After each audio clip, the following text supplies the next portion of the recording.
2023년은 개묘년으로 검은 토끼의 해입니다. 토끼의 해를 맞아 우리나라의 토끼에 대해서 알아보는 시간을 가져보려고 합니다. 예전에 메토끼, 산토끼를 많이 보았는데 이제는 몇 년에 한 번밖에 보지 못할 정도로 개체수가 많이 줄어들었다.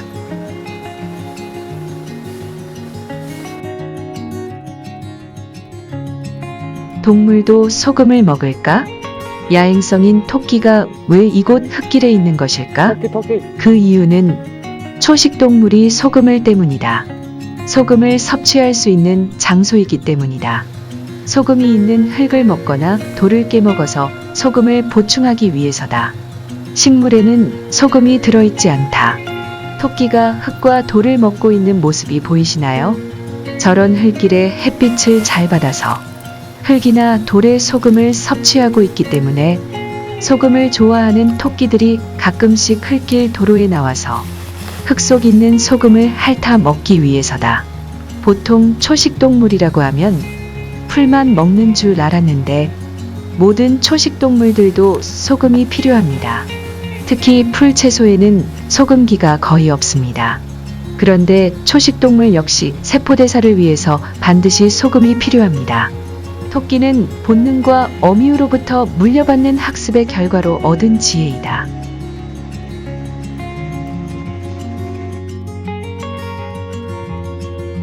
그렇다면 야산에 지천이던 산토끼 다 어디로 갔을까요?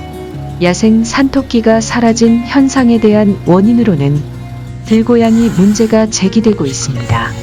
이러한 고양이들의 포식에 의해 소형 야생 동물들의 개체수가 많이 줄었다고 합니다. 요즘은 산에서 산토끼의 흔적을 찾을 수 없는 대신 눈에 찍힌 야생 고양이 발자국은 숱하게 볼 수 있다고 합니다.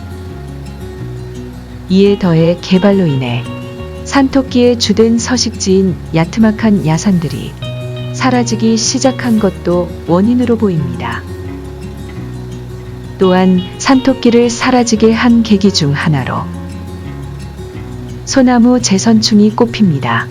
소나무 제선충은 1988년 부산에서 처음 시작되어 전국으로 급속히 퍼져나갔습니다. 이에 소나무 제선충 확산을 방지하기 위해 항공방제를 시행했고 그 결과 산토끼의 주식인 연한 나무 껍질이나 풀 등이 토끼에게 해롭게 변한 것입니다. 결국 산토끼를 찾아볼 수 없게 된 것은 먹이가 줄어들게 되면서 산토끼의 번식력이 낮아지게 되고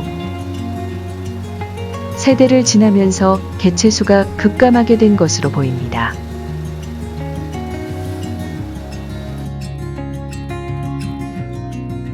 우리나라에 분포하고 있는 토끼목에는 한반도 전역에서 서식하는 메토끼다. 이 중 메토끼가 바로 야산이나 구릉지의 풀숲에 살고 있는 산토끼입니다. 산토끼의 성체는 몸무게 2.1에서 2.6kg, 몸길이 45에서 54cm, 꼬리 길이 2에서 5cm, 귀 7.6에서 8.3cm로 여름에는 갈색이었다가 겨울이 되면 흰색으로 털갈이를 하여 추운 겨울을 지내지만 가끔은 털갈이를 하지 않는 토끼도 있습니다. 토끼의 눈은 망막에 색소가 없어 혈관 내 핏빛이 비쳐 보이기 때문에 빨갛게 보입니다. 산토끼는 짝짓기 계절 외에는 단독 생활을 하며 주로 초저녁이나 밤에 활동합니다. 산토끼는 바위 밑이나 쓰러진 고목 속 또는 작은 관목들의 뿌리 속을 좋아하지만 특별히 보금자리를 만들지 않고 일정한 구역 간을 맴돌면서 생활합니다. 위험을 감지하면 시속 80km까지 달릴 수 있다고 합니다. 산토끼의 임신 기간은 약 50일 정도이고 태어나자마자 곧 활동을 할 수 있습니다. 산토끼는 땅의 오목한 곳에 1년에 2에서 3회 번식하며 한 번에 보통 2에서 4마리의 새끼를 낳지만 최대 9에서 10마리의 새끼를 낳을 수 있습니다.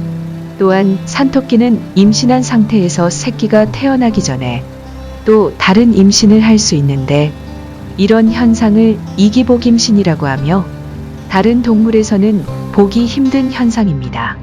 태어나서 털이 생기는 집토끼와 달리 갓 태어난 산토끼 새끼들은 뱃속에서부터 털이 나 있는 상태로 태어납니다.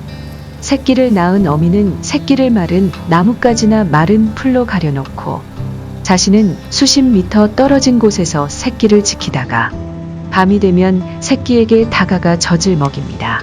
산토끼는 자신을 잡아먹는 동물이 많기 때문에 조그만 소리와 움직임에도 민감하게 반응합니다.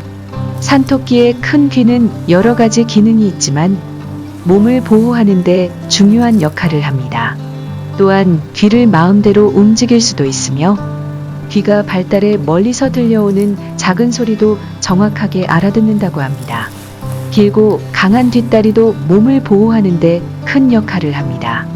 산토끼는 겨울에 먹을 비상식량을 저장하는 본능이 없어 겨울철에도 나무 껍질이나 나무 뿌리를 갉아먹고 살기 때문에 나무에 피해를 주기도 하고 특히 남부지방에서는 겨울철 보리밭이나 과일나무에 피해를 주기도 합니다.